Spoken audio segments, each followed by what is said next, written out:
Welcome to the Rising Tide Broadcast Network. Here you will find a variety of shows which cover a wide array of interests, from comics to creativity, mysteries to mixology, and science to history. There's something for all interests at the Rising Tide. There are shows every day of the week, daytime and nighttime. So take a look at our schedule and see what appeals to you. If you're interested in comics, both independent and mainstream, check out Comics Chaos and Sass, or Comic Book Spectrum, or from the desk of a small press publisher. If you want encouragement and advice on furthering your creativity, we have Creative as Hail and Tidbits and Scribbles. If you enjoy mysteries and conspiracy theories, we have the Truth Mongers. If you're into interviews with up-and-coming talents, there is a TED Talks made just for you, as well as clever title pending. If you're into classic combat sports, there's the Historical Fencing Guild. And if you want to know what it's like to hang out with convention regulars, we have Stupid O'Clock and Last Man Standing. If you want witty repartee and fast-paced fun, check out Nevermind the Furthermore. If the science of rocketry and spaceflight is your thing, we have Armchair Rocket Science. But that's by no means all the Rising Tide has to offer. New shows will be added as they develop, so stay tuned.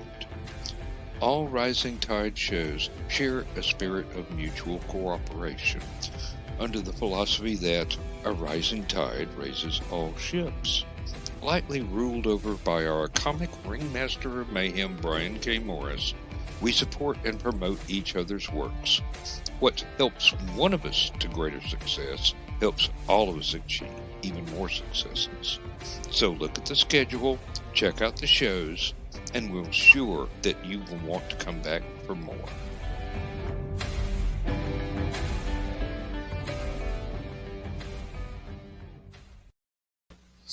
Hello and welcome to Last Man Standing. I'm Dan Hollifield, and it's just one of those nights. We had awesome discussions of tear gas and some dubious culinary delights on Stupid O'Clock just a few minutes ago. If you watched that one before you watch this one, as you should, because one leads directly into the other, you will know exactly what we are talking about. And I say we when I mean I, or I should say were talking about. That way I wouldn't have to change from we to I. My inner editor is screaming at me, you're a dumb little thing. In any case, with a lot of further ado, we're going to bring on Bill and Josh here and go ahead and get started. Oh, Lord. I knew there was a reason I made those Rising Tide adverts at least 2 minutes long. My eyeballs was a-swimming. Well, you could have played Hey Jude and we would all had time to make us something to eat.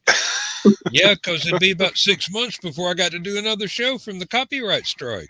Yeah. No. If I got to play music, I have learned that it is best that I play something I have the copyright of. So, and I've got some 12-minute songs. Yeah, I could do that. I think a couple of them I've even done videos to, but I don't know if there is room on the StreamYard servers to upload them so that it can be played. I probably could do a share screen and do it, but you never know until you try it, Dan. Let's not let's not poke the bear too much. We can throw it marshmallows and say, "Nice kitty," and walk away. I will say that Last Man Standing is to Stupid O'Clock what the secret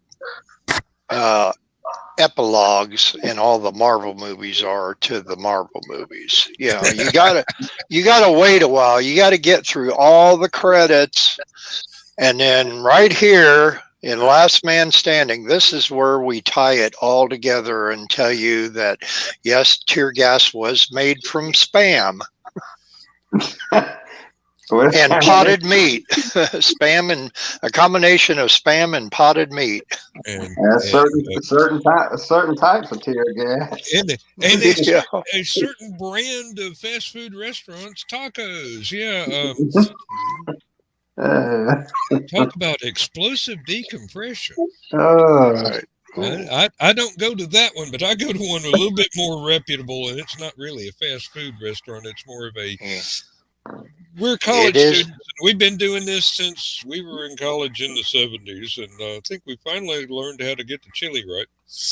And that's not popcorn you're smelling, kids. You know the joke. Yes, indeed. That will come up at a convention if a certain person is in attendance. All you have to do is look out for the evil grin and run. I think if you see the grin, you already know it's too late. Well, you might be able to escape the mushroom cloud, but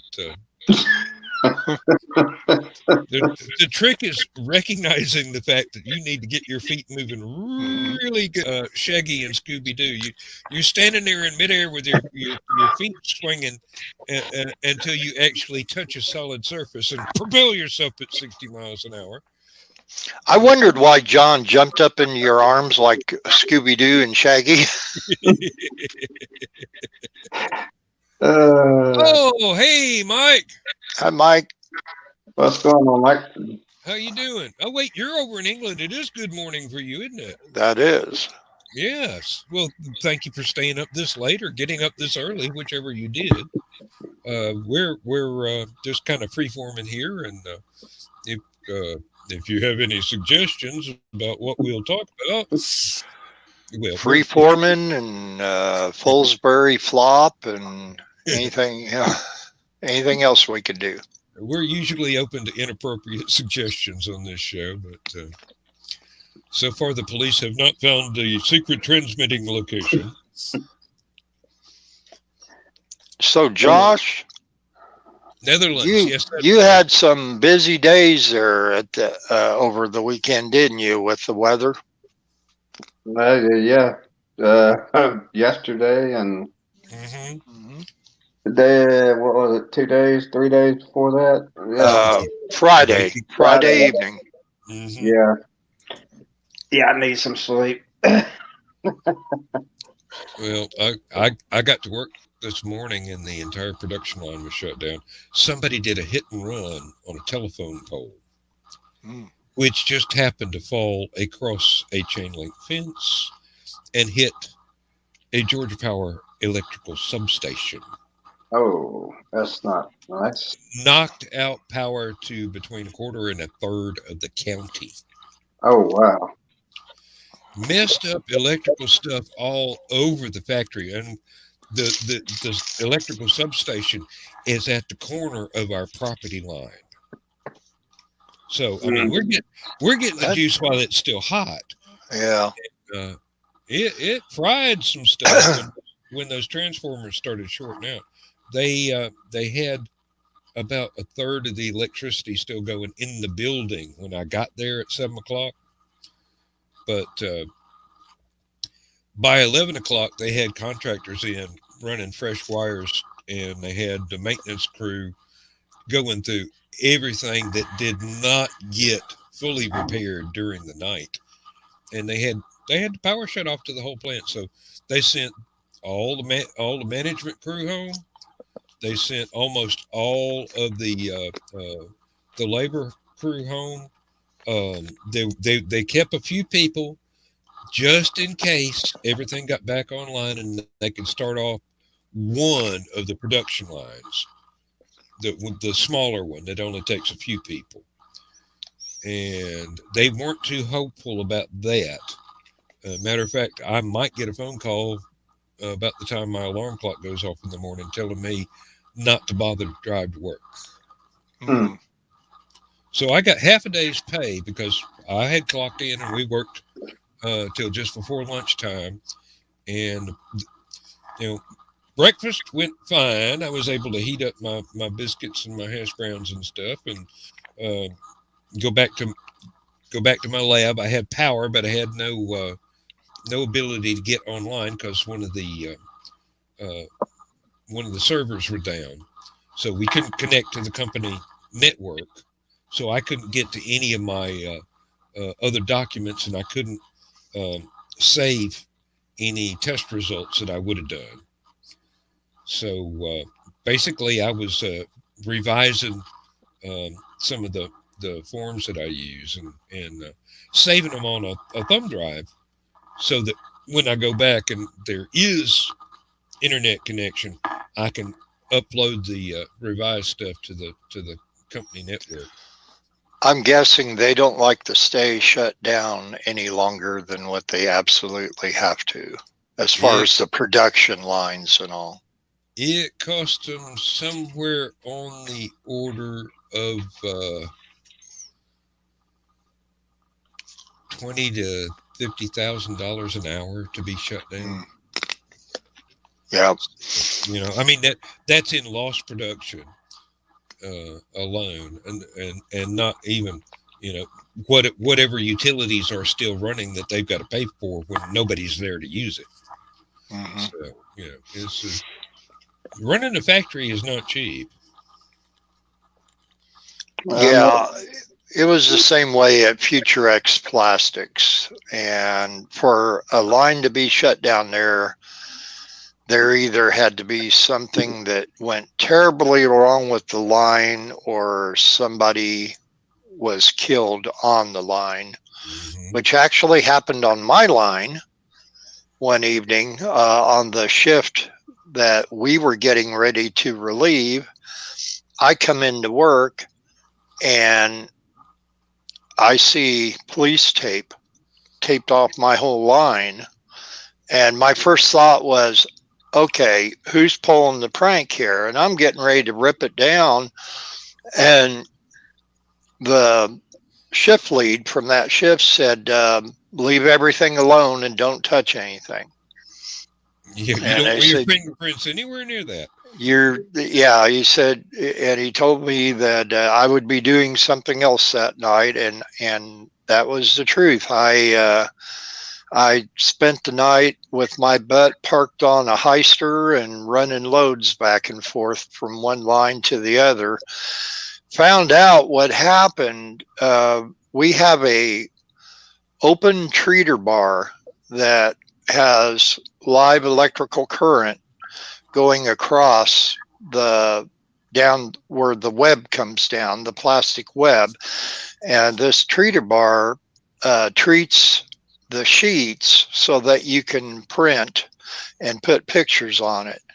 So my line, which was the fastest moving line in the plant, did mostly either government jobs,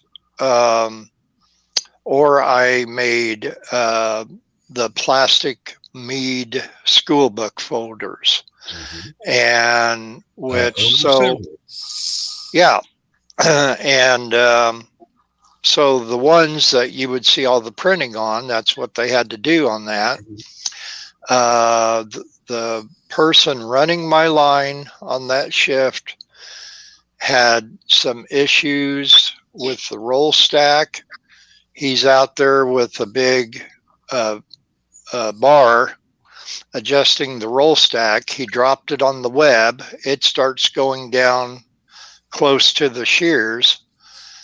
There are emergency buttons on both sides of the line that you can hit to turn off the treater bar.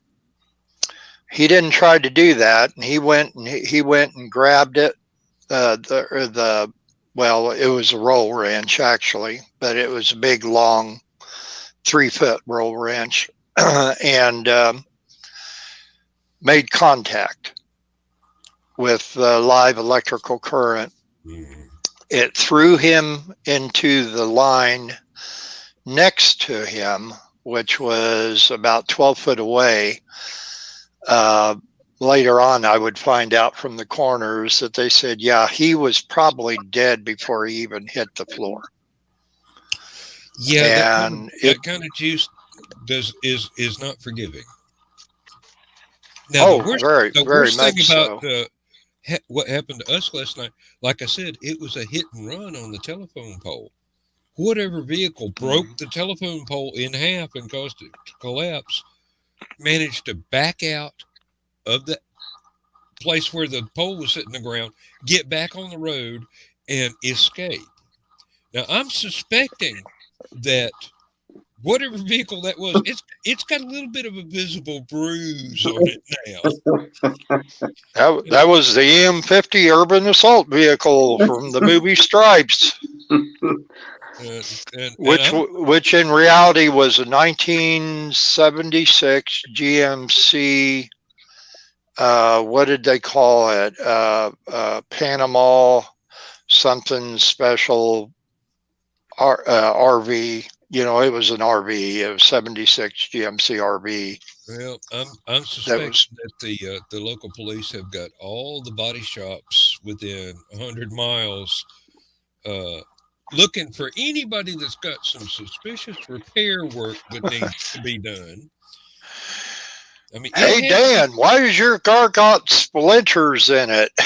Yeah. It would have had to have been bigger than my car. Let me tell you, we're talking something about the size of a transfer truck. So I was about to say that come Hummer or MRAP, then yeah, something that had enough structural integrity to chop a telephone pole in half and then back up and run away. So yeah. Oh, hey Michaela, welcome. Hi,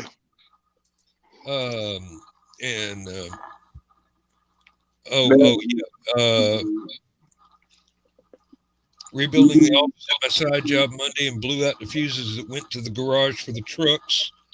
Oh yeah, getting a big truck back in there in the dark. I would not believe that was fun at all. Yep. Oh no, by the time that I left, they had the power cut off everywhere. All the office people were gone because 90% of what they do is on a computer, and with no electricity, you know, not many people use a laptop at work. Like I said, the company LAN was down. Or at least our connection to it. The break room had no power whatsoever. So nobody. Well, they didn't want you in there anyway, so. Nobody could cook their lunch, though. You know, it's 11 o'clock. It's just about time for maintenance to take their lunch break. So they went ahead and sent everybody that wasn't in maintenance or on qualified to be the skeleton crew for that second line they were hoping to get up before quitting time. They sent them home. No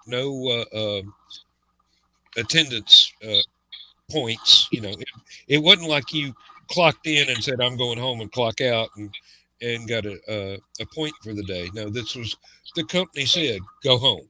So, you know, basically I lost half a day's pay. Other people that were on 12-hour shifts, they lost 8 hours pay. But, you know, no penalty for leaving early. It happened to us plenty of times at Delphi when they'd have a screw up. Oh, I tell you, the funniest thing about it was, as I was at my locker getting my hat and my street shoes and my prescription glasses so I could go home, one of the guys came through and goes, "I bet I can't use the bathroom now the power's out." And I'm going, dude, water pressure has nothing to do with electricity. I think city water still works. Go ahead. Take your hard hat with a spotlight on it so you can see what you're doing.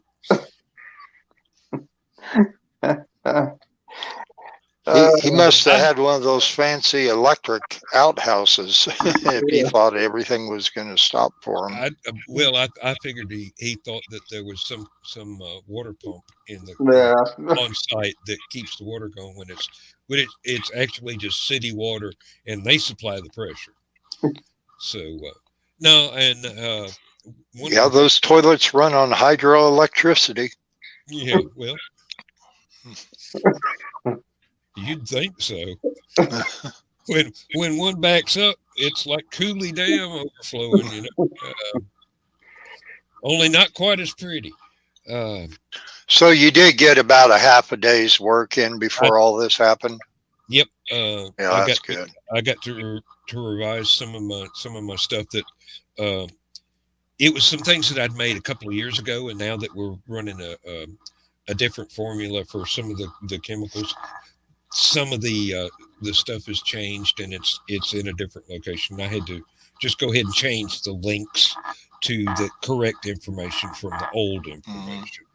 And basically all that was I had to look and see where I'd actually gotten it right on a different form, so that I could get all the stuff to match up to where the new stuff is located. It's basically copy something and then tell it, every time you see this, change it to this. Thank you. Well, it takes a while because some of these things have thousands of lines on the spreadsheet, so it's got to go through every single one and go, oh, okay, I get it, and then you've got to go through and check for typos. Copy, cutting, and pasting sounds like fun. Yeah, well, it's a minor part of programming, which I've been told that technically that's what I'm doing. I didn't think of it as programming because, I'm just going, I'm doing algebra here, and if I can't figure out what I'm doing, I'll Google it. And my friend who works as at a internet service provider, as one of the upper people that do the coding and stuff, he says, yeah, that's what we do for programming. When we can't find it, we Google it, Mm-hmm. Somebody's already figured it out. We just have to go find where it is and make sure it matches the format of the whatever it is that we're typing in, so that it all works. Speaking of Googling, John's not here. Don't ask me. Yeah. No, I was talking with Josh earlier on Zello, and Laura had bought a Rollo printer, which these are the famous printers that require no ink to print labels and stickers and such. They are a thermal printer. Yep. So it utilizes heat and kind of scorches the image on there.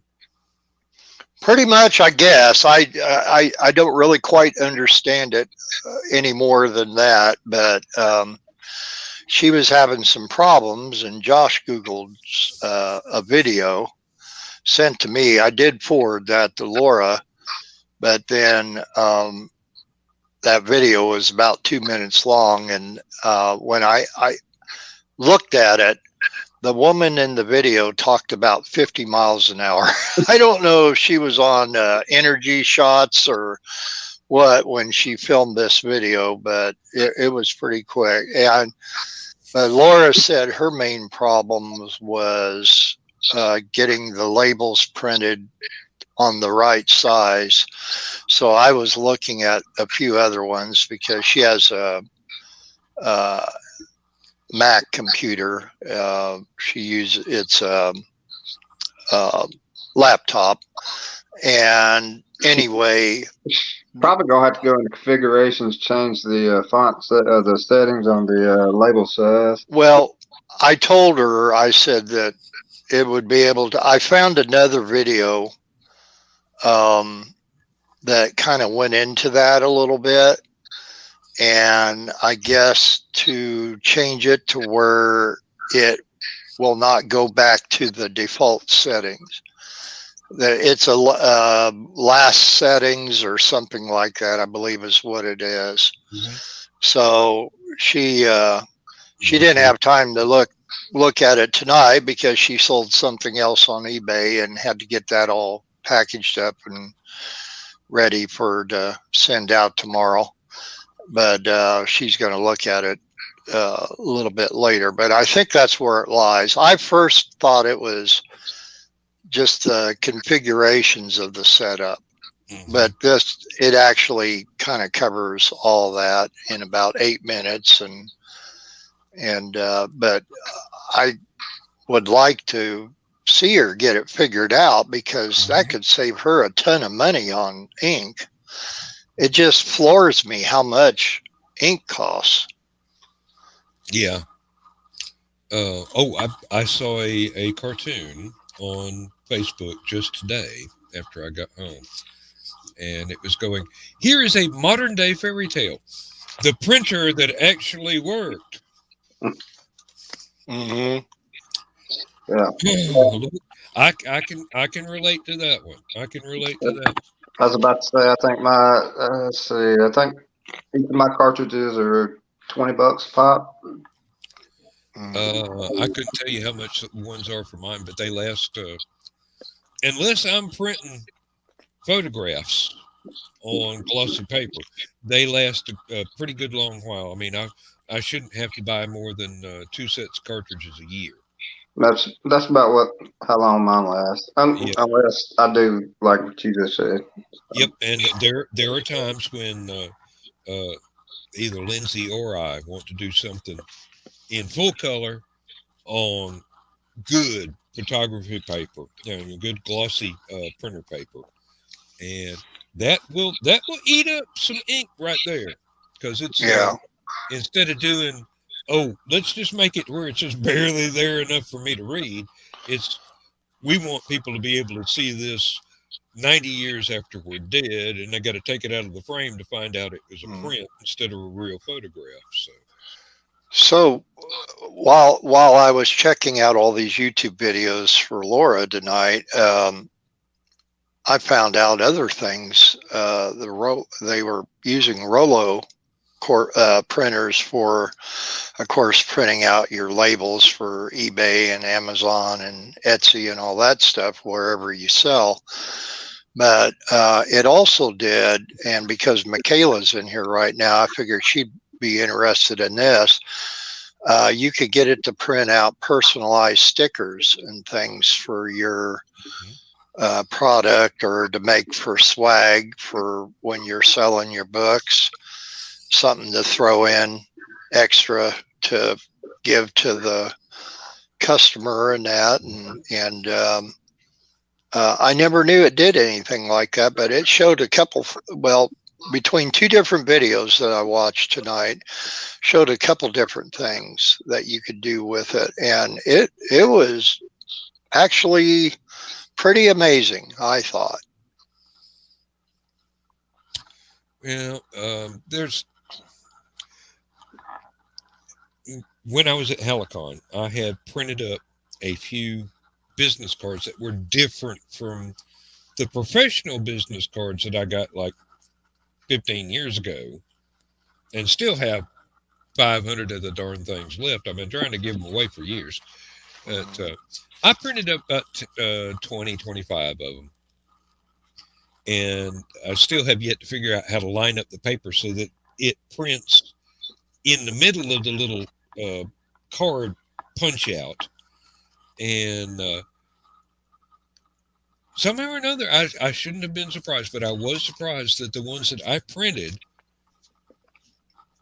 disappeared quicker than the ones that I paid to have somebody else print for me. It's like, it's like you buy a case of this cat food, your cat sees you bring it in, it don't like that cat food no more. I bought a case of these professionally printed cards, and the ones that I do myself disappeared quicker. So now I know what to do. If I can just figure out how to get them, maybe I'm putting the paper in backwards instead of upside down. So There's got to be some way for me to make sure that they all line up with the actual punch outs in the thing. Right. There's a We had to have our own business cards when I worked at Menards out there because of being a specialist in that. Yep. And friend of mine had made a set of business cards for himself, but below his name, where it would show your title or your department that you work in and that, he put some very filthy things in there instead.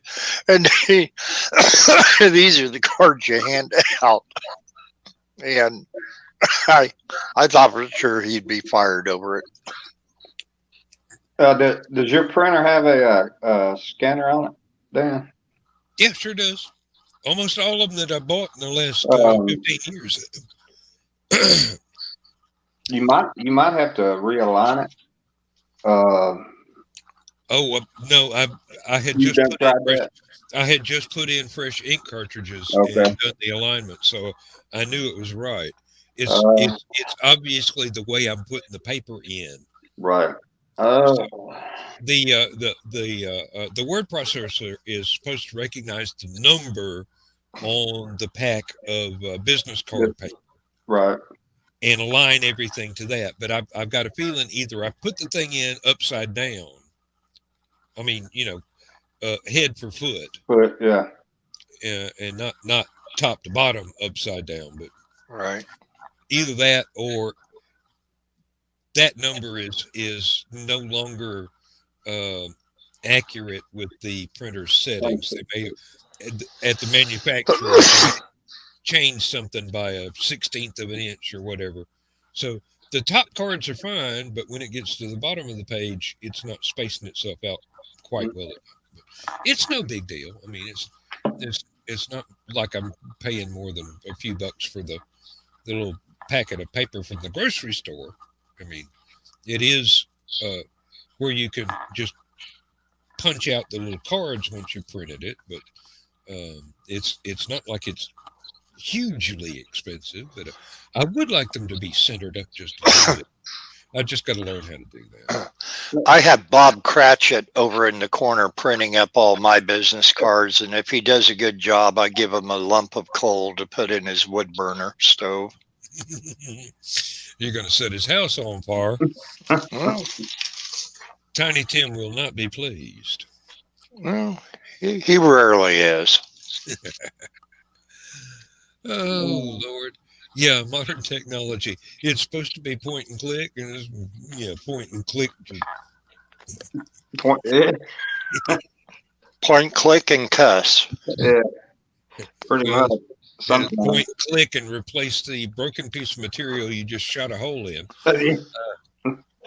Well, one of the videos that I was watching tonight about the Rolo printer was that you would put the label in the first time. Well, they have you print out a sample label, I guess, and it's whatever, 4x6 or whatever it is. And of course, their sample labels look 10 times more crisp and professional than what yours would end up looking, but it's supposed to recognize and I guess have that in its memory how it's going to do all your labels, but apparently people have problems with it. Well, I've got to say, from left to right, it was lined up perfectly. It was top to bottom on each card that was not lined up right. So I'm thinking I put the foot of the page in first instead of the head. So I'll try it the other way around next time. I only printed out like 2 sheets of the stuff. I've still got plenty of them left. And got a nice piece of heavy duty cardstock.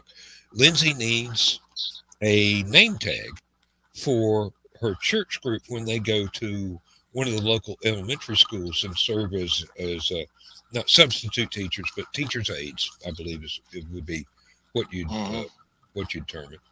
And I printed her out one on regular printer paper, and she's got a, like one of those things you wear to the airport with your ID and passport and everything in it, and it just displays nice. But the printer paper did not age very well over the past year, so I got we were at a art supply store, and I've got just one sheet of really nice card stock, so I'm going to have to print it all over again. But it's just black and white. I mean, all it's going to use is a little bit of black ink, and that's no big deal. Stuff Laura uses, I think. Go ahead. The ink Laura uses is just I think the cheapest one she has is about $36. I mean, it's incredible. And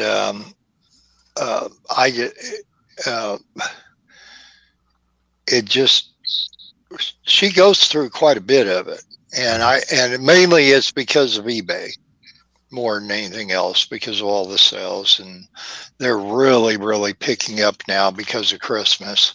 I think you hit the nail on the head there, Michaela. I actually did a cartoon about that one time. I ought to post it to Uncle Carl's Humor Group. The original point and click controller turned out to be a 44 Magnum. You are gonna work this time. I was hoping that Carl wasn't in there when we were talking about Confederate coffee earlier, because he would have probably wanted me to make a special picture to put in the group. I don't know about which that. I did make one tonight, briefly. It was kind of like my Christmas card to the Secret Humor Group, so I'm sure he'll appreciate that. Basically, all you got to do is or Christmas card, I meant. Look for community coffee with chicory added. Now, it's not bad, but once you find out chicory is roasted acorns ground up fine, it might put you off just a little bit if you're a purist about your coffee. Just bad. Yep. I can't be any worse than that buckhorn coffee. I prefer JFG from Knoxville, Tennessee, or Maxwell House, and I don't know where that's from. They taste pretty close, but if I can get hold of JFG, I will buy it every time. If I can't find JFG, I will buy Maxwell House. And if I can't find Maxwell House, I'm screwed. Well, having a Keurig coffee maker and that, I've been, as far as my coffee goes, Laura keeps me full of the Sam's Club medium roast donut shop coffee. That's my favorite of that. But I bought some Swiss Miss hot cocoa in the Keurig pods it's the milk chocolate hot cocoa. Absolutely wonderful. And I was starting to run out of that. Go to Walmart, don't have any. Go to Myers, don't have any. End up going to County Market, which is one of our local stores, grocery stores.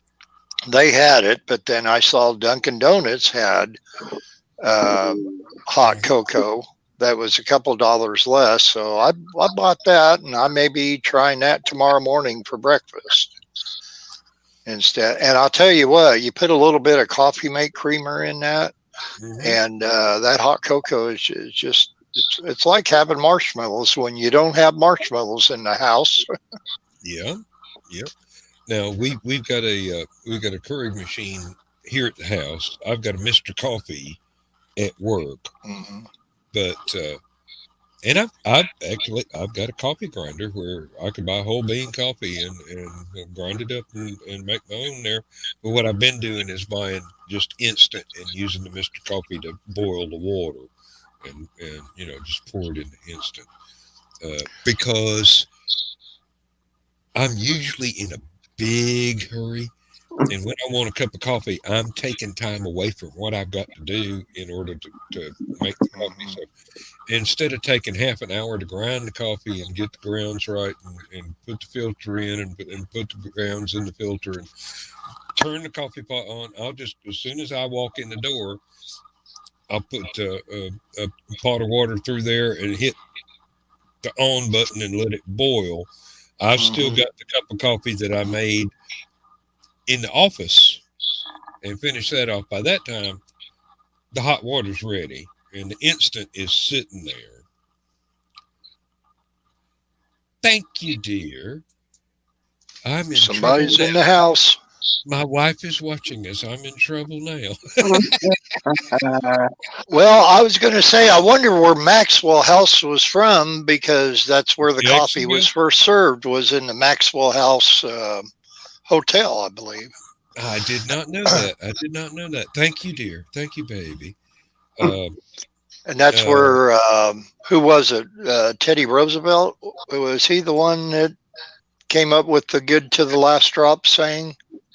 That sounds about right. It does sound about right. I wouldn't claim to be an expert on it, but no. After my family moved from Tennessee to Georgia, it was difficult to find JFG, which is what I grew up with. But Maxwell House was an acceptable substitute, even up there in Tennessee. So I pretty much stuck to Maxwell. I've tried Folgers. I have tried Folgers. And something in my biochemistry does not like Folgers coffee. No, I can't drink it either. Now it's by all report, it's absolutely just fine. It tastes okay, but it does unfortunate things to my digestion, even in small doses. Yeah. So I try and stay away from Folgers. Now there is something that we have been able to find. I know what to put in your chili.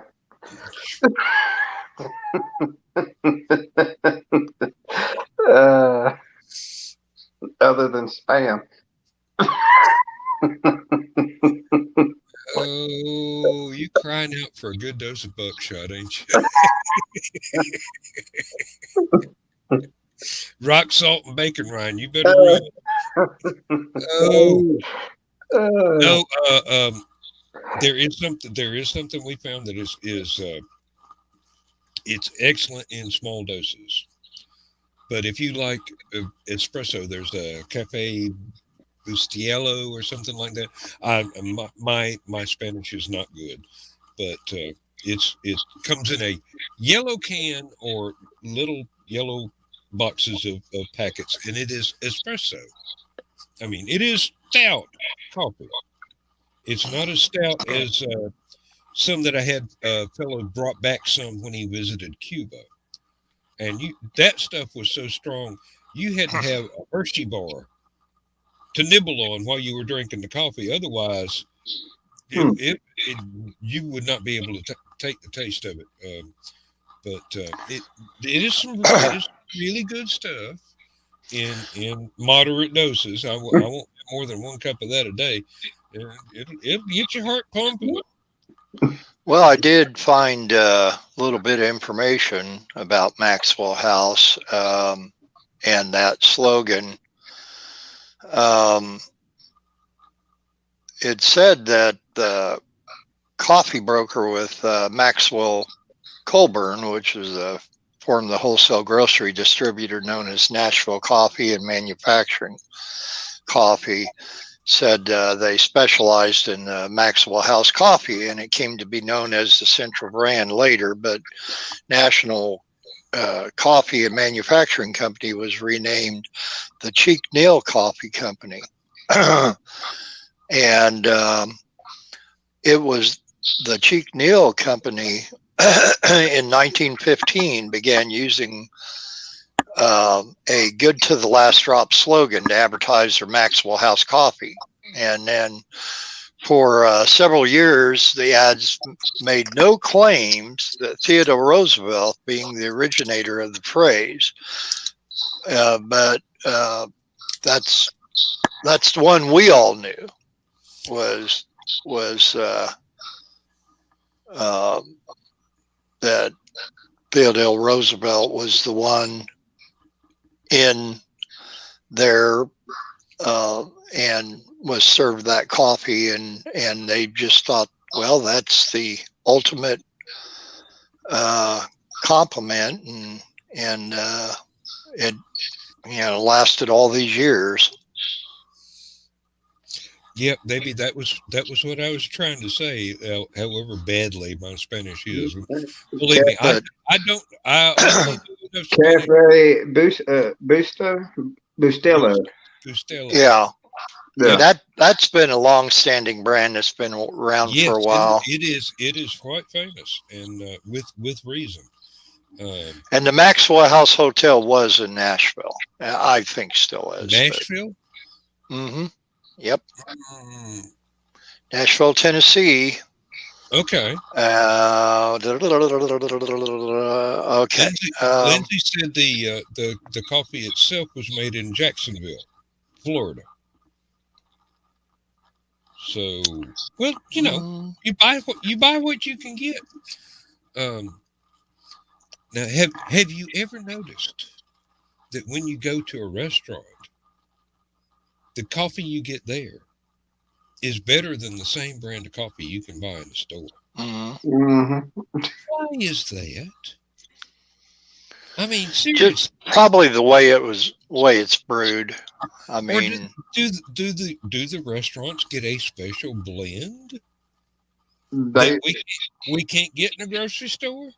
they probably it's probably a little bit of both. They probably brew it differently and probably do get a fresher blend. well, why when you go to some restaurants and you get a glass of Coca-Cola with your lunch and it tastes so good, but then when you go out and buy a bottle of Coke or a can of Coke or whatever, it doesn't taste quite the same. Well, that's they buy the syrup. They buy the syrup and you do the water is added to it. Yeah, the carbonation, and they adjust it accordingly. Mm-hmm. And it may be a different setup than I was going to say, like the restaurant, they do their own grinds and everything like that. They can indeed. There is, let me see.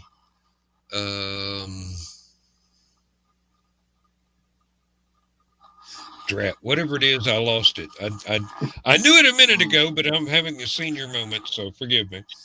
Well, while you're thinking about that, it does say here, as back to Maxwell House, that it was introduced in 1892 by wholesale grocer Joel Owsley Cheek, and it was named in honor of the Maxwell House Hotel in Nashville, Tennessee, which was its first major customer. Then for nearly 100 years until the late 1980s, it was the highest selling coffee brand in the United States. Yeah, I had to cut back. Well, I was a big Folgers coffee lover. Once again, the medium roast, because when somebody says dark roast to me, hey, that's burnt coffee. That's all that is. Yeah. I just it depends on the actual coffee itself. So and that's part of the reason why I don't like Starbucks coffee.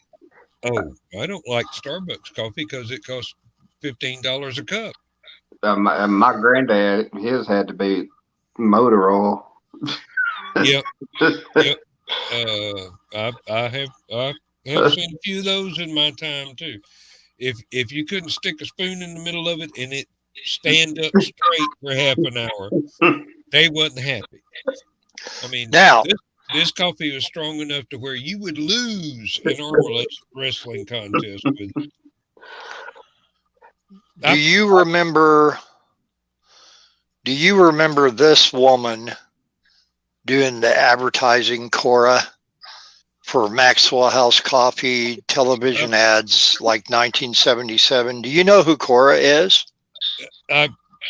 That's the Wicked Witch of the West. Margaret Hamilton. Yeah. Yep. I remember And her quite well. mhm. Not only from Wizard of Oz, but from the Maxwell House commercials. Yep.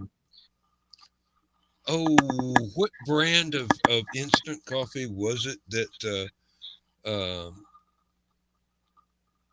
the fellow from the librarian from Buffy the Vampire Slayer was starring in before he got his big break and got a show? I don't know. I David remember Anthony Head. I can't remember his name. Not precisely.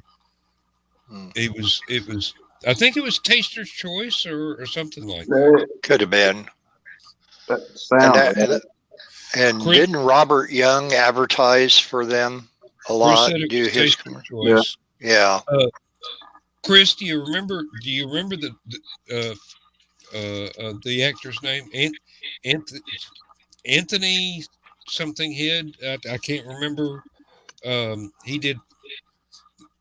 They did the first ever televised fan version of Rocky Horror Picture Show, and he played Dr. Frankenfurter, which was kind of weird because you got used to seeing him as the librarian on Buffy, and seeing him in a Merry Widow corset and fishnet stockings was a little bit off the wall, but the man can actually sing. Okay, that's what it takes for that part. You got to be able to actually sing. Have to take your word for it, because I never was a Buffy the Vampire fan. I tried to watch it a couple different occasions because I had friends of mine that religiously watched it, and they said, and talking about this and that, and I'm like, what the heck are you talking about? Last night's episode of Buffy. And well, let me fan-splain it to you. It's basically a teenage coming of age story with supernatural elements. Yeah, I know that part, but I just never got hooked on it. I enjoyed it quite a bit. I kind of drifted away there before the final season, but I've done that with a lot of shows. For some reason, when they get to their final season, I'm going, I hate to see it end. Maybe I shouldn't watch it. I have my memories that can go on forever in reruns in my mind. Some of them, when they get to their final season, you think, why wasn't it their final season 5 years ago? I'm on the final few days of watching Happy Days. Yeah. I wasn't. I was talking about CNN and MSNBC, or as Rush Limbaugh used to call them, PMSNBC. No, MeTV has been showing the last season of Happy Days, which they were really grasping at straws by then, because Richie and Ralph were long gone, other than coming back for Chachi and Joni's wedding. Yeah. Anthony Head. Yes, thank you, Chris. Anthony Head. Okay. Thank God his name wasn't Richard Head. But anyway. Actually, I have a friend named Gil whose brother is named Richard, and I know one too, and his life was teased over that name. I think Richard never was fond of the diminutive of his name, so you notice the last dishonoring him at the moment, right? But back to the Happy Days thing, when people say about Fonzie jumping the shark was the point where they really started going downhill, I really believe it. You didn't see it or feel it that much. that has become the name of the trope for when a show does something so outrageous that it can only go downhill from there. Jumping the shark is what the trope is called. Mm-hmm.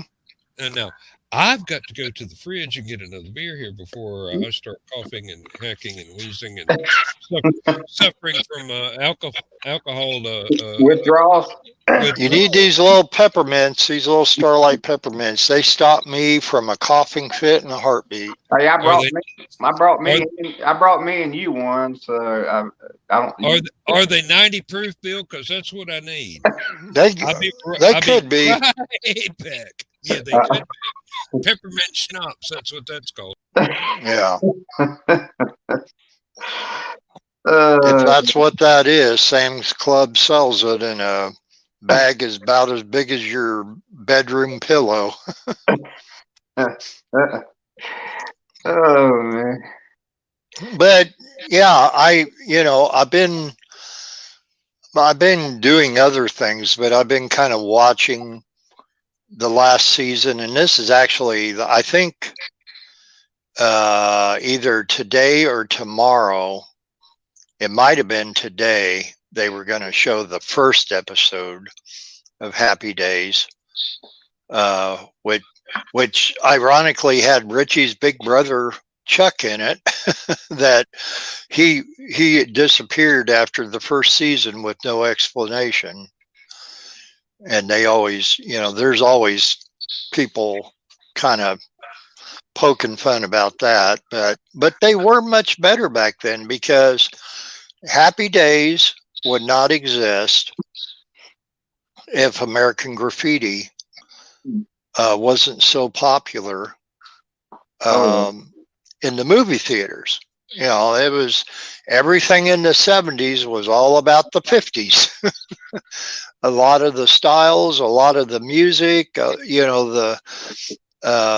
call it the splintered 70s, but there was a lot of groups that just got back to the nitty gritty of a 2-minute long rock and roll song, as opposed to what was happening where they were playing 19 minutes of Inagata Davida or whatever, or some album cut that was 5 minutes longer than the single cut of the song.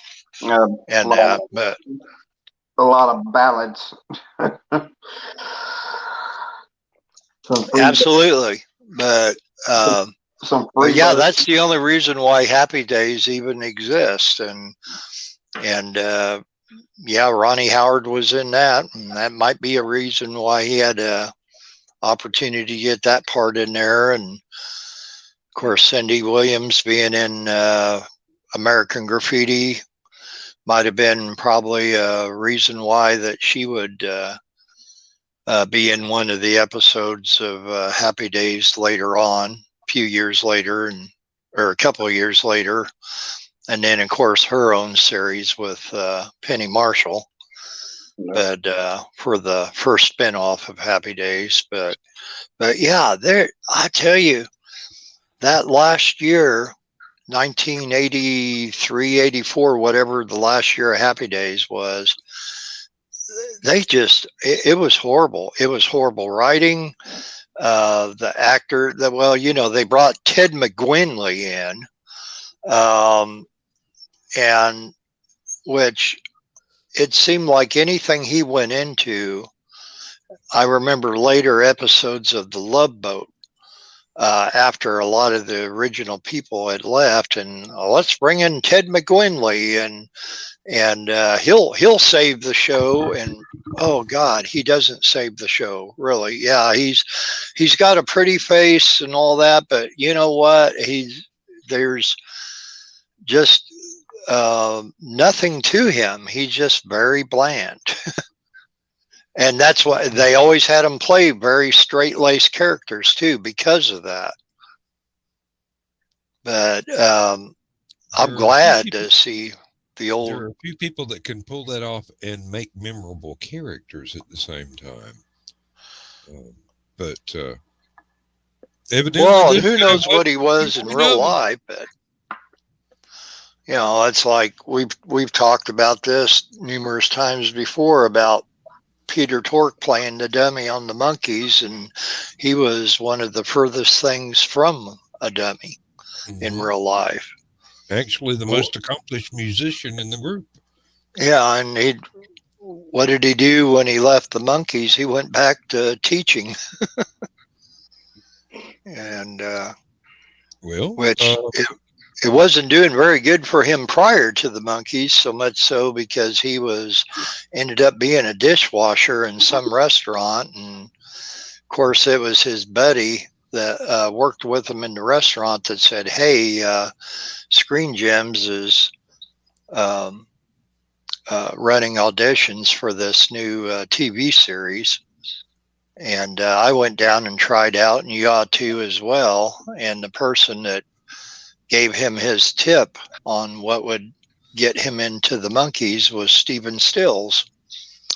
And Stephen Stills, very much the accomplished singer-songwriter, but they didn't want Stephen Stills because he had bad teeth.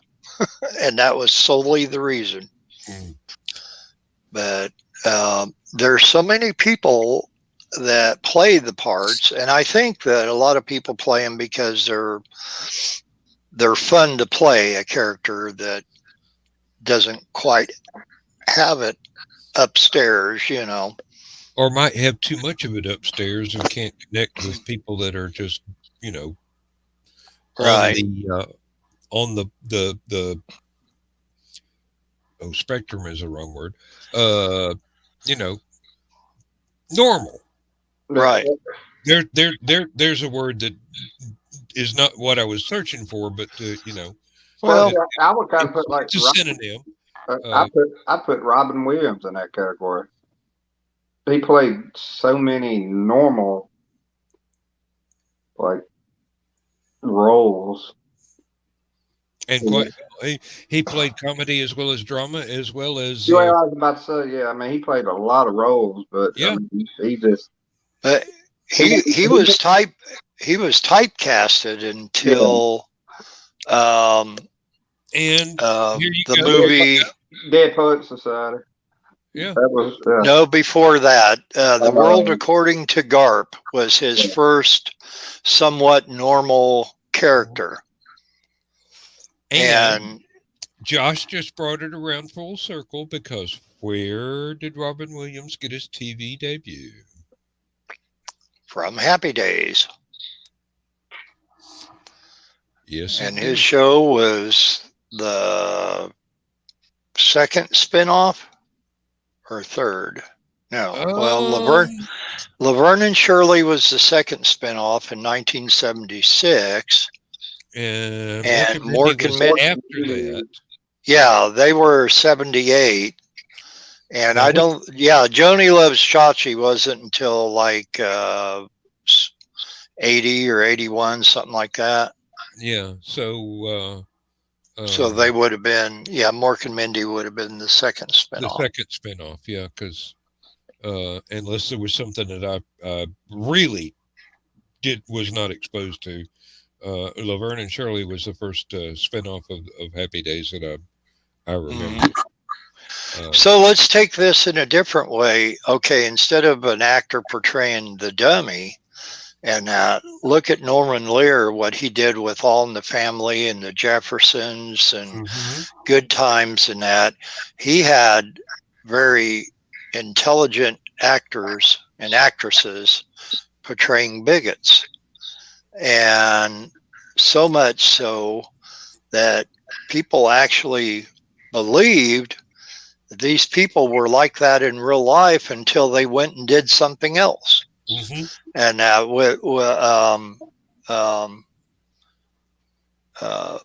Carol O'Connor didn't really escape it until he went to In the Heat of the Night. In the Heat of the Night, yep.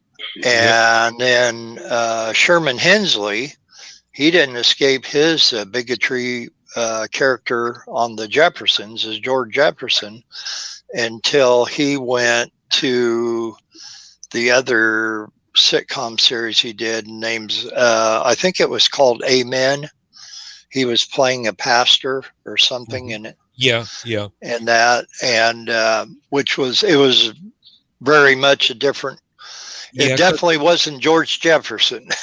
they still had him playing a bigot in the Jeffersons, even though wasn't he a spinoff of All in the Family? Or Oh yeah, and so was Good Times and Maude, because you had, well, Maude was a cousin of somebody on Edith Bunker's side of the family. Yeah. So you first saw B. Arthur coming on an episode of All in the Family, I think in 1972, 73. Then her spinoff happened, and you saw Florida Evans playing the maid for Maude on there, and then their spinoff happened. It really went off, as far as spinoffs go. All in the Family, it went off in a lot of directions. And then of course you had the other spinoff, which was Gloria, when her and Mike were divorced, and it was her. I had forgotten that one. Yeah, I know. And her I know son. my family watched it, but I had forgotten that. Oh, I loved it because Burgess Meredith was in it. They were, she was working at a veterinary clinic, and he was a veterinary doctor, older one, and then there was a younger one, and I'm blanking on the actor's name that played him. And Gloria come in to be an assistant. That was the job, and it was a wonderful, wonderful show, but very short-lived. Yeah, Chris, you're right. They're actors that play characters that are somewhat less than with it, and then turn out they're brilliant and just beyond the pale. And it's just their co-stars, the other characters, don't understand that that character is actually really on top of it. And then he's got another comment down here. Roscoe Lee Brown and All of the Family. Yes, indeed. Yes, indeed. And All in the Family was one of those groundbreaking things. And here we go. It's also one of those things that Norman Lear adapted from a British TV show. And so was Sanford and Son. And I have actually seen episodes of the British show called Steptoe and Son. Yeah, I watched one of those too. Yeah, that's okay. That's British. It wasn't quite the same as Sanford. Oh no, the dynamic was the dynamic between the father and son was pretty close to being the same thing, but the actual situations were much different. Now, did you see the British version of All in the Family, Till Death Do Us Part? No, I haven't seen that. They have that up on YouTube. You can find it on there. I will have to look that up. It's worth watching. It is still, yet again, a little bit different than All in the Family, but not so much so as Sanford and Son is to Steptoe and Son. But Till Death Do Us Part is very much worth watching. I think, at the least, I know the pilot is available up on YouTube. Chris has got another good point. Chris, you must be working tonight. The Office, yes. There was a British version which was really good, and then there was the American version which was not quite as good. Yeah, it was. Yeah, and there's another one from the same time period. I can't remember the name of the show. I think it had the same name as British and American. There were two attempts to do an American version of Red Dwarf.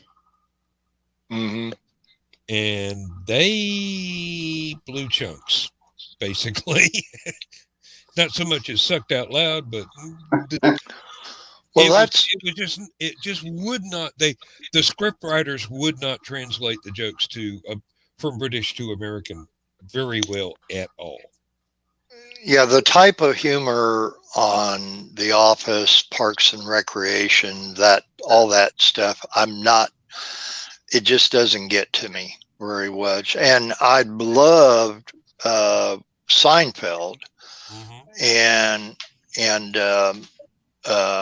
all the writing and the humor from it. It's quite different, though, than what's got transferred. But really quick, back to All in the Family for a moment. I read or heard, or I can't remember where it was, but I think I read something recently about somebody was really complaining about all the reruns of All in the Family because it's just teaching bigotry all over again and blah, blah, blah. And he was kind of going off on a little rant about it.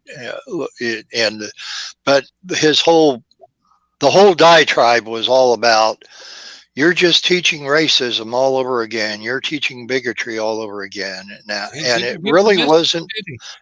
It wasn't the case. I mean, it never was the case. And if you would watch All in the Family and then watch, of course, its not first spinoff, but the spinoff that would go into Archie Bunker's place, and you would see the metamorphosis of the Archie Bunker character. Yeah, the growth from what he was in All in the Family to where he would become in Archie Bunker's place, and that would prove that was more of a redemption arc right there. Right, that would prove that person's statement to become, wrong, definitely not factual.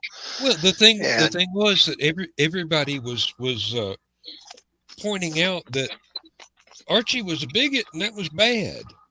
I mean, he was funny at it, yeah, right. But at the same time, of his own jokes more often than not, everything blew up in his face. At the same time, you would find out, yeah, he's a bigot. That's bad, but he's not bad as a person. And you would find all these traits and things about him, especially in Archie Bunker's place, because they hired the black maid, Mrs. I can't think of her name. Started with an L, but anyway. And Stephanie really loved her and wanted her to become the maid there, to be there with Stephanie while Archie had to work at the bar. And of course, Archie, in his inimitable fashion, said something that totally offended her as a black woman. And so she stormed out. But Stephanie still liked her, and there was still that bond between her and Stephanie.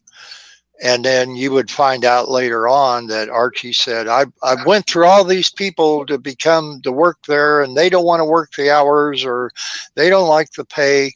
And his partner in Archie Bunker's place, who's Jewish, said, well, let me see if I can help you. And he says, if you can find me a maid that'll work the hours that I want them to work for the pay that I can pay them, hire them. I don't care. You don't need my approval. And he goes back and he goes to Archie's house. Stephanie's in there, and there's the black lady who had stormed out previous, which she lived right next door. And he's talking to her and saying, are you here for the position of the maid? And she said, I was, but I'm not now. And Stephanie kind of let him in on what happened. And he basically explained to her, Archie's kind of a unique character. And the things that he thinks between the time that he he thinks it in his head till it comes out of his mouth. Something happens that totally messes everything up, but don't take it personal because he doesn't mean it that way. It's just the only thing he's ever known all his life. And this was a statement from Norman Lear of saying, you know, this was wrong but back in that day when that was out, it wasn't wrong then, or people didn't think it was wrong then, although we know it's wrong now. Mm-hmm. So that's like certain movies. They would say, well, don't boycott that movie because it's Gone with the Wind, or because it's whatever other movie, Well, to kill a mockingbird or whatever. Let's say, yeah, don't burn a book because don't even get me down that road. There's a difference between something pointing out the flaws of a previous time and something trying to glorify the flaws of a previous time. Exactly. But yeah, and when Archie Bunker's Place first came out, I thought, well, Archie's a little boring compared to what he was, because he always had Edith to play off, or Meathead, or Gloria, or George Jefferson, especially. Oh my Lord. When they introduced George Jefferson, the sparks flew. That was the Battle Royale. Yeah. And I can't imagine that either show could have been more popular at the time than it was then. And I know the ratings shot through the roof. Bill, you got nuts in your mouth. No, it's I was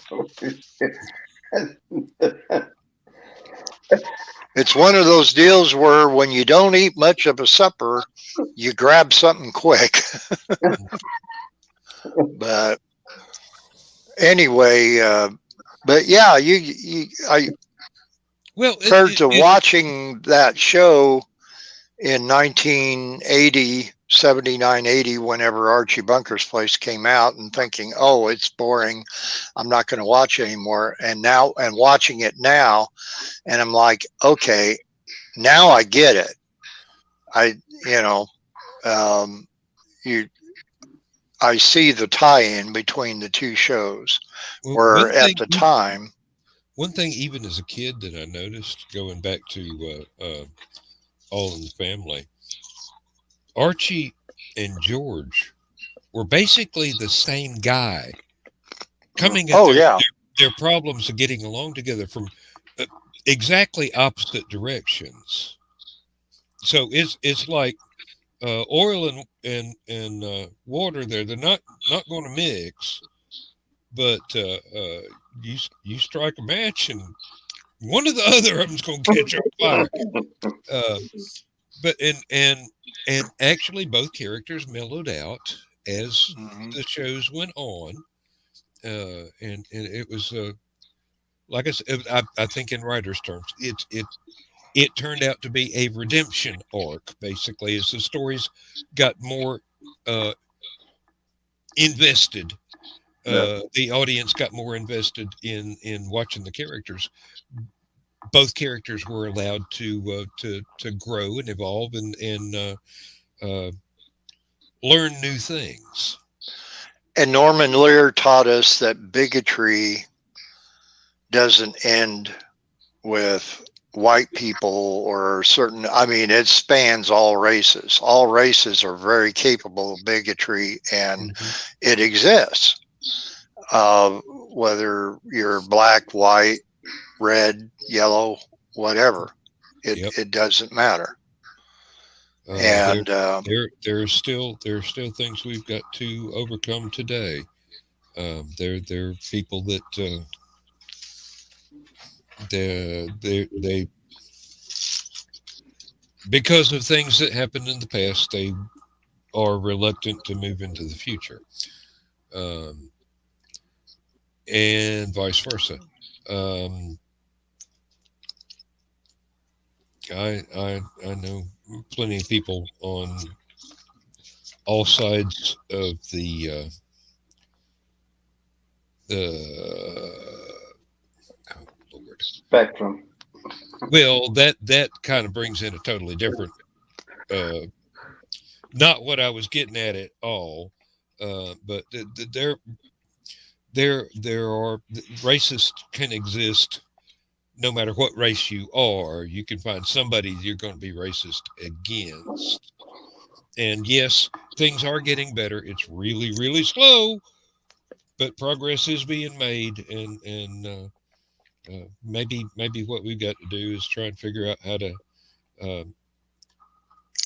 ease these folks into something friendlier and more in tune with the way that things actually are and the world is hopefully moving towards. So I hold out hopes one day bigotry will be something that is Well, gone. I'm gonna say one thing is the government don't want that to happen. So I'll leave. Oh, it makes us easier to control when we're at each other's throats instead of watching what they're doing. Yeah. The thing about government is it only exists to steal somebody else's money. Yeah. There you go. Your money, your life, your thoughts, your whole being, Yep. your existence.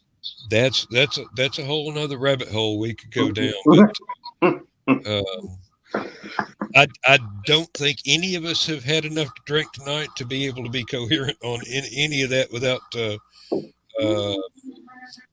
maybe going a little bit too far. So I know I can go too far, so I'm trying to back away. I'm coming. Yeah. You got something you got to do? Yeah, I got it. I got to run, guys.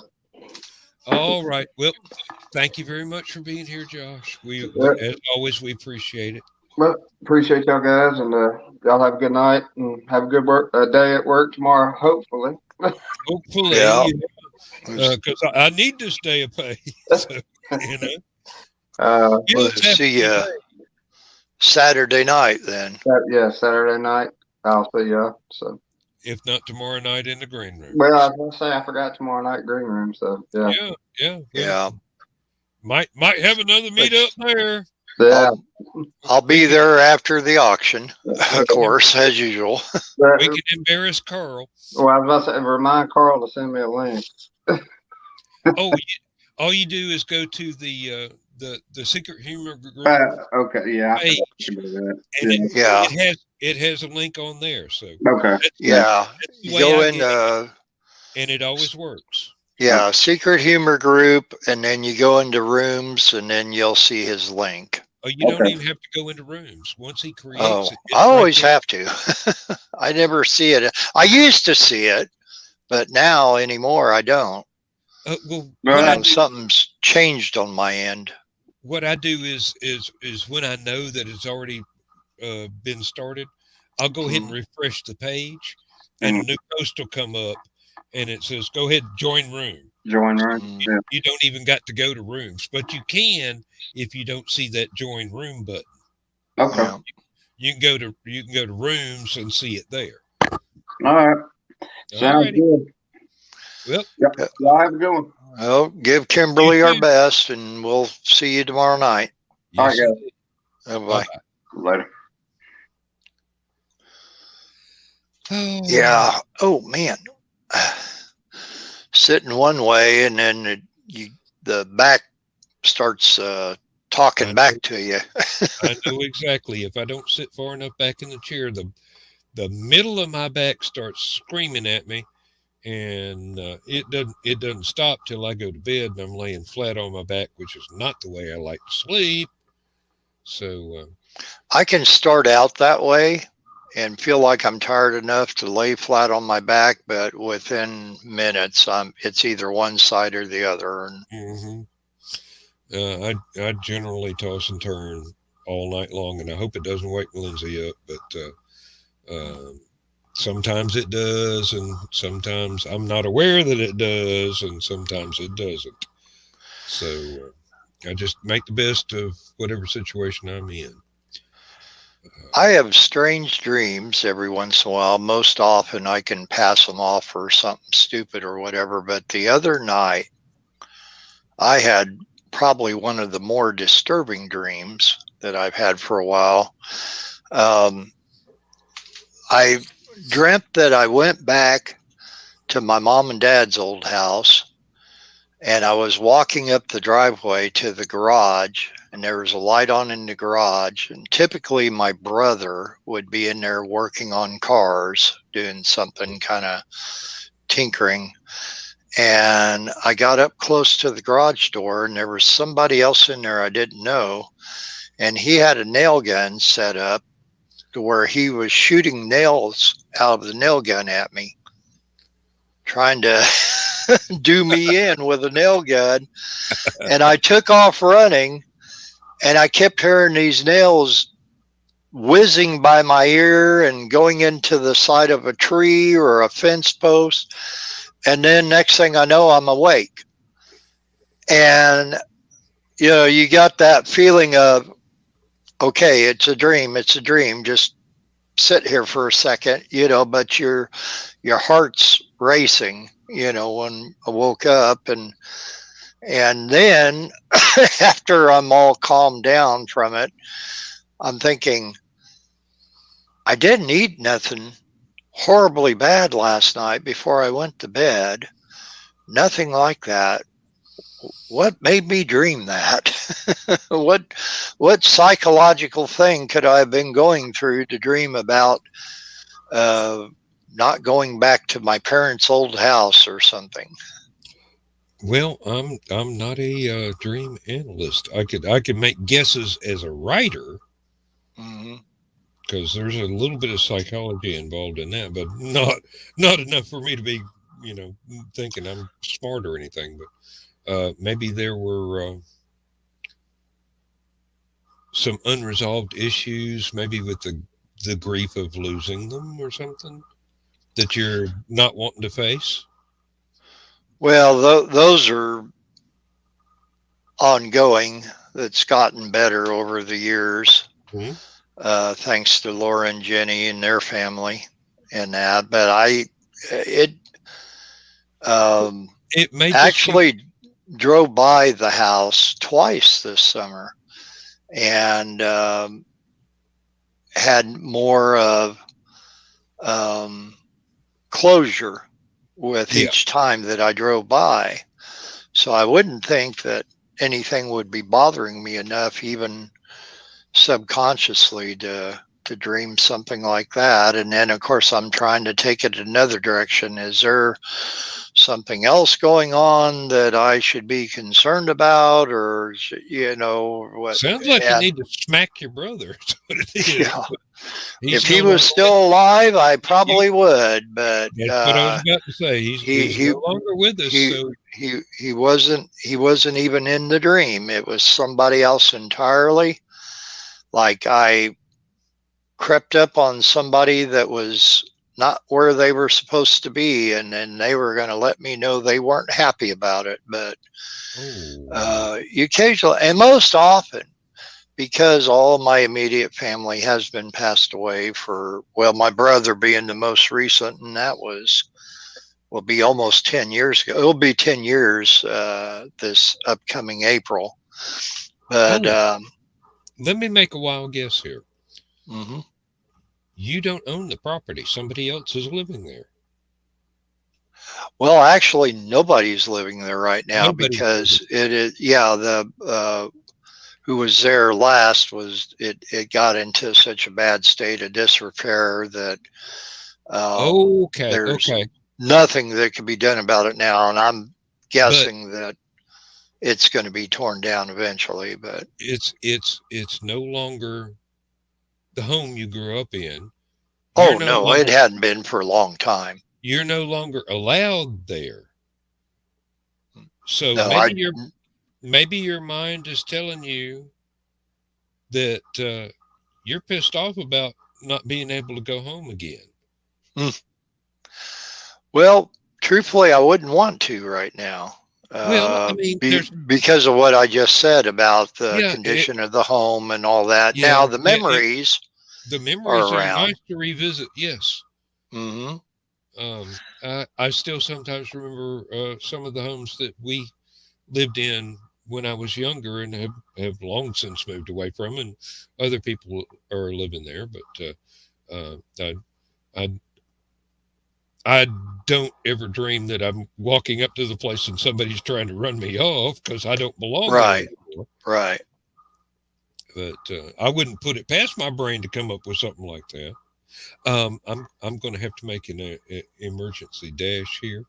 Let me see if I got a long enough intermission video so you don't have to sit here and vamp for 2 minutes. I'll just sing "Hey Jude." Copyright strike. Come on now, Bill. Don't get me took off the air. I said "Hey June." Okay, you don't want me to sing "Hey June"? I'll sing "Hey July." Yeah. I'll be right back. Okay.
Wow. I believe that was off of my latest album, actually. I don't think I wrote that piece especially for the intermission sign. It was very aquatic. Well, you know, that the idea was I've got to run to the bathroom. Everybody else should take a chance too. Yeah. No, my last album was one of those things. It's supposed to be put you to sleep meditation music, sort of, you know, or put you to sleep / meditation music, and there was a lot of waves on the beach or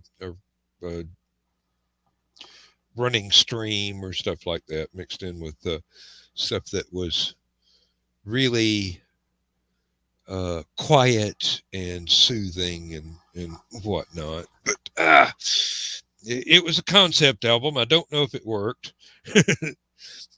Haven't gotten any reviews on it, so I don't know if anybody's ever heard it before. So I know they have. I'm trying to think of there's a commercial for an app, and I think it's called Calm or something like that. And they always play.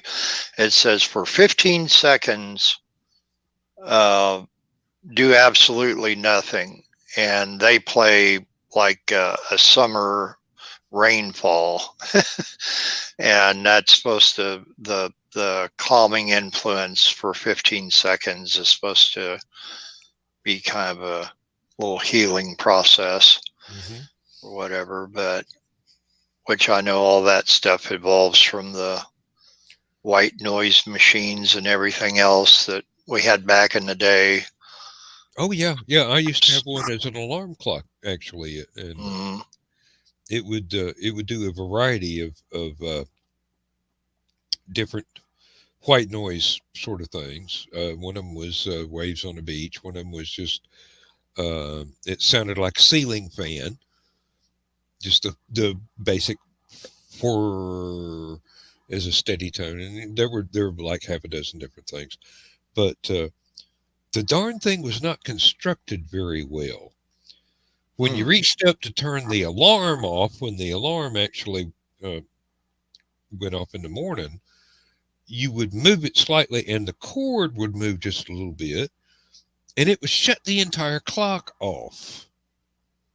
And I'm going, I'm afraid to take this thing apart. I don't know.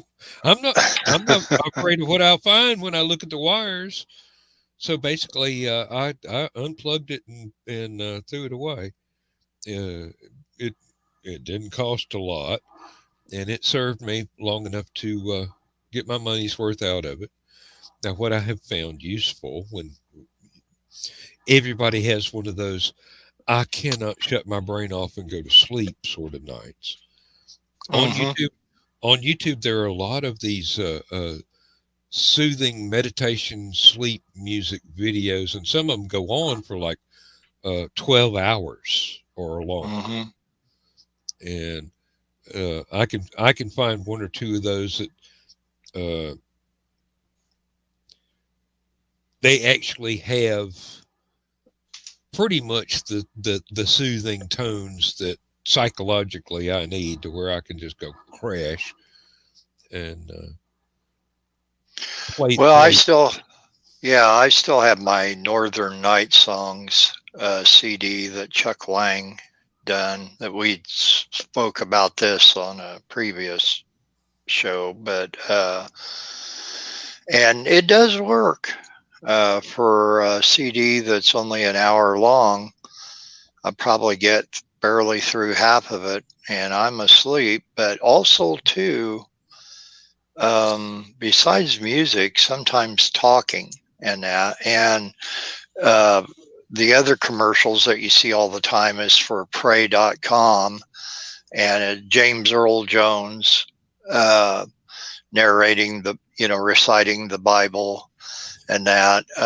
Here recently, there's one, oh shoot, I just had his name in my head, famous football player, and he's doing it as well for pray.com.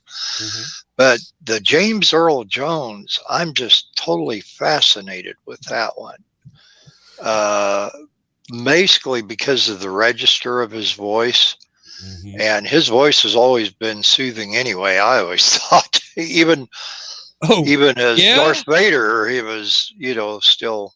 Now from KTEL Music, Darth Vader reads the Bible at you. Yeah. But this is really something else. And I had some because of the Big Time Grace Bible group that I'm in on Facebook, and we go read different books out of the Bible, for throughout the weeks of the month. And I'll turn one of those on sometimes at bedtime through the one app I'm using right now is called Bible Gateway, but which they don't have James Earl Jones or anybody popular on there doing an audio version of the Bible, but it's still quite nice. But I've actually fallen asleep a couple times listening to that, and I get it's same way. Just it's soothing talking as much as listening to soothing music or what have you.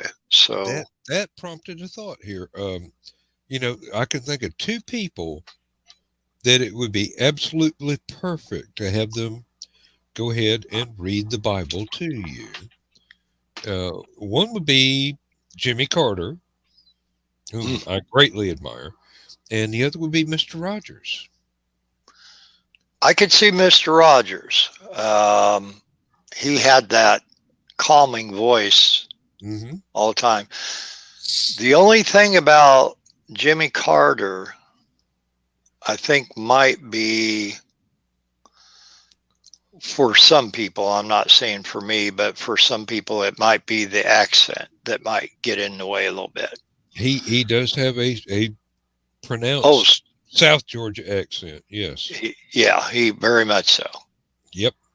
And considering I live in North Georgia, that's not a problem for me. I can see where it could be for other people. right. You know, you definitely don't want Frank Zappa reading it to you, because there'd be editorial commentary. Or Mike Carlin Ditka reads the Bible. Yeah. George Carlin would really keep you awake at night, because there's no way he can keep from putting in editorial comments. I think he'd have a heart attack before he'd get through one book. Oh no, he was raised Catholic, so you know. Oh, I know. Yeah, he knew it. He knew it back and forth. It's just he had a hard time with the hypocrisy as it was being practiced, not as it was written, but as it was being practiced. So. Well, in particularly later in life, during the last decade or two of his life, he kind of he had a hard time with life in general. You know, that was his routine. That was his act. I have seen an interview like 3-4 months before he died, and he's just going, no, I evolved as a comedian, and this anger that I was expressing was part of the act that I was doing. I'm not mad about anything. I'm not angry at anything. It's just, that's a good way to get my point about the contradictions of modern day society across to my audience. This thing is said, this thing is written. This is what they do. Yeah. Well, with Richard Pryor, or not Richard Pryor, I'm sorry, with Eddie Murphy, it was always the skits that involved his family when he was a kid, especially his father. Well, Richard Pryor did those, but it was more about, was it his aunt that raised him? Or was that his mom? I forget. It's been a long time. I think it was his mom. I forget. And he was from Illinois too. Pryor was, up by Chicago. Mm-hmm. Believe maybe it was aunt, because I'm thinking his mom was a prostitute, and he had talked about that on Johnny Carson before. But anyway, that was remarkably open. I swear, it was one of those things where you appreciated the trust of being given that sort of family history, and go, oh, dude, you didn't have to do that, but thank you for believing that I can react well to it. Well, it showed that somebody from a broken home could actually do something if they are truly committing themselves, and not everyone can do it. Well, that's true. I don't think I could. You don't have to be from a broken home either. I mean, I'd love to be able to do stand-up comedy, but I did not come from a broken home, and possibly that's why I don't have. That could have something to do with it. And now, of course, unless you take it totally from a different angle, and talking about George Carlin a little while ago, his early stuff had nothing to do what he was talking about in the 70s and 80s and that. And he was doing the hippy dippy weatherman and things of that nature, which was a different, more G-rated version of comedy, which is the only reason why he got on Ed Sullivan's show. But that was his what launched his career. That came out in the interview that I had just watched. How his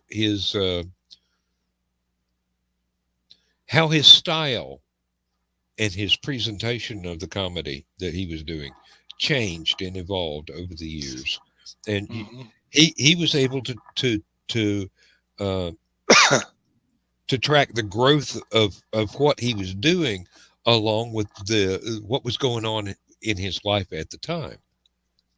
So it was really fascinating. It's on YouTube. I can't Right. remember the name of it right now, but if you go through all 5 billion George Carlin videos on YouTube, Oh eventually yeah. you find it. And typically one comedian that did stay talking about family, and whether it be when he was young and his family with his brothers and friends and that, or older when he was married and had a family of his own, was Bill Cosby. Hmm. And there was always interjections of that. Every once in a while you would have the some of the other skits that he did, and probably one of the more popular ones was the Noah Yep. sketch, about, what would it be if Noah lived in your neighborhood and God came to visit him and told him he had to build an ark, and he was trying to put a modern perspective on it, to where somebody could understand, and it turned out to be incredibly funny. But most often it was him growing up Yeah. with his brother Russell, and parents, and his college years at Hofstra and Temple University, at Temple University playing Hofstra and such, and his girlfriends, and then of course after he was married, and all the things that he did, talking about his family and his kids and that, and but it worked. And I remember when his book Fatherhood came out, and I bought that book for my dad because he was such a huge Bill Cosby fan. I got I got to listen to all the old Bill Cosby himself, my brother Russell, who I slept with, Why Is There Air, all those old, uh, early mid 60s Cosby albums, Hmm. because of my parents. And so I bought my dad the book Fatherhood, and he read that and he goes, Have you read it? No, you need to read it. Why? He goes, Because hopefully you're going to become a father someday. But, and he says, there are some insightful things in here. He says, I thought you read this, and this is the reason why you gave it to me for Father's Day. I said, no, I gave it to you for Father's Day because you're a Bill Cosby fan and this is his book. And I thought that was just more of his stick, but in book form. But actually, I found out quite different. Mm. And so I, you know, did what my daddy told me to do, and I read the book. And Well, I'm glad I did. It is, it's not a very big book, but I think a lot of people could read it in one sitting.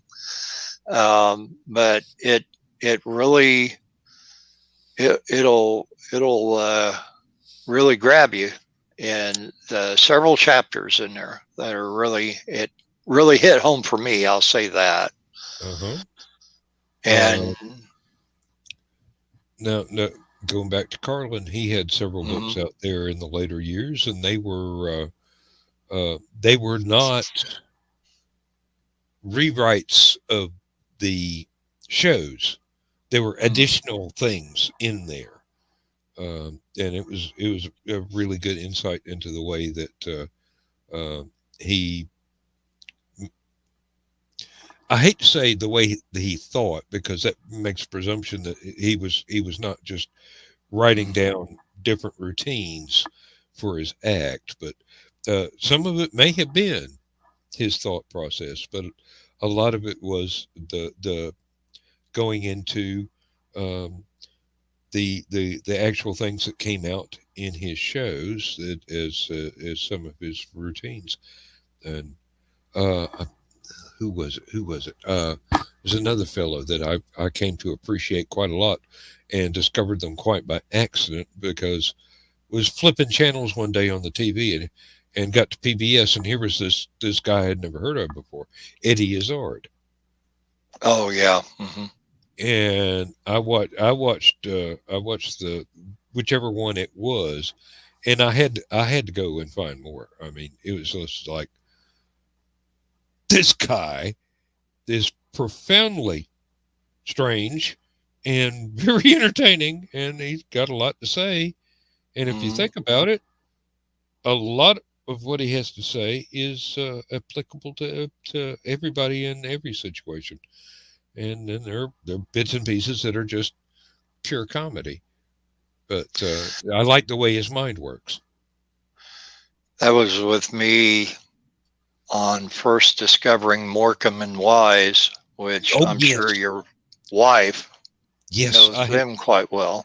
And they just found a lost Morecambe and Wise Christmas special that's going to be played on the BBC Christmas Day. Is one of those things that they thought got erased in the Great Purge that wiped out so much of the first two Doctors Who.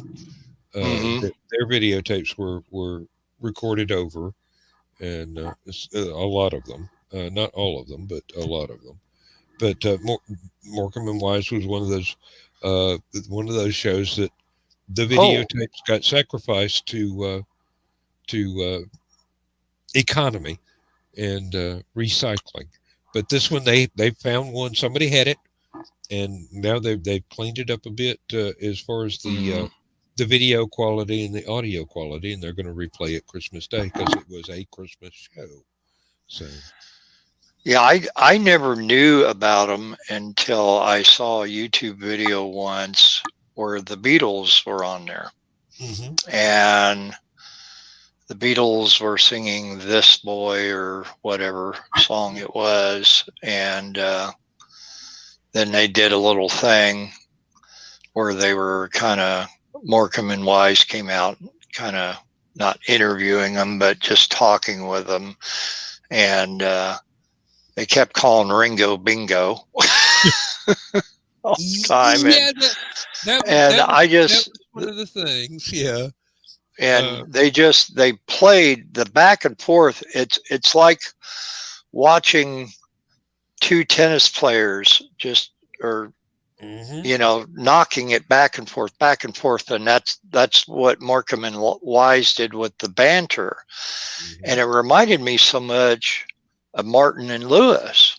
Yes. If you would put them with the American counterparts. And and then I saw, because MeTV on Sunday nights at 9:00 Central, they show the best of the Ed Sullivan Show, and then they had one from the mid '60s that Morecambe and Wise came on, and they were on there, and I mean they were brilliant. And somebody'd say, "Oh, that's that typical '60s British shtick or whatever," but I said, "But they knew it, and they knew how to work it." And that's great. And there's nothing wrong with that. There wasn't anything typical about it either, because in that time period, everybody had their own direction they were going in. Have you ever heard of the Two Ronnies? Oh, yeah. Yeah, I used to watch that.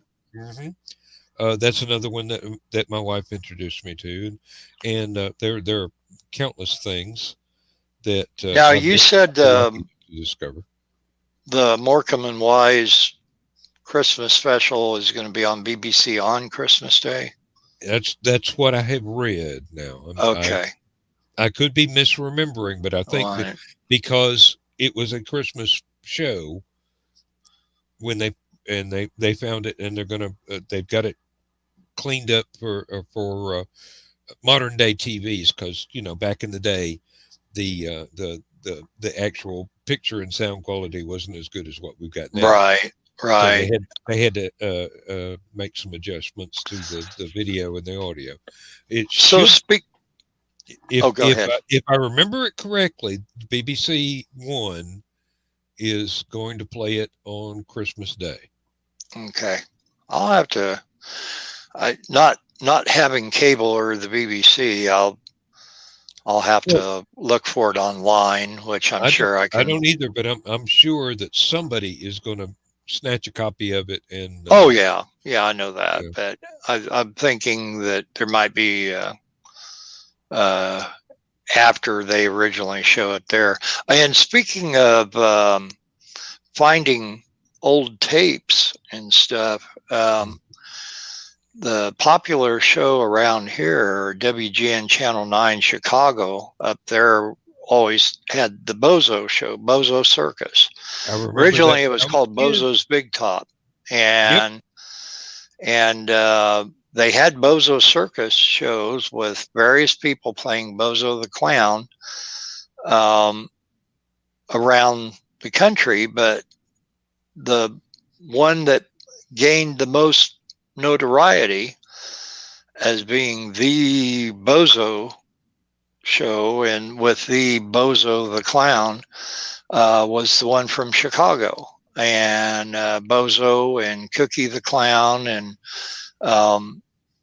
Ringmaster Ned and the Bozo's Big Top Band and all this and everything they did. Well, they have had a where they found all these tapes and stuff years ago, made up a special that they show every year at Christmas time called Bozo, Gar, and Ray.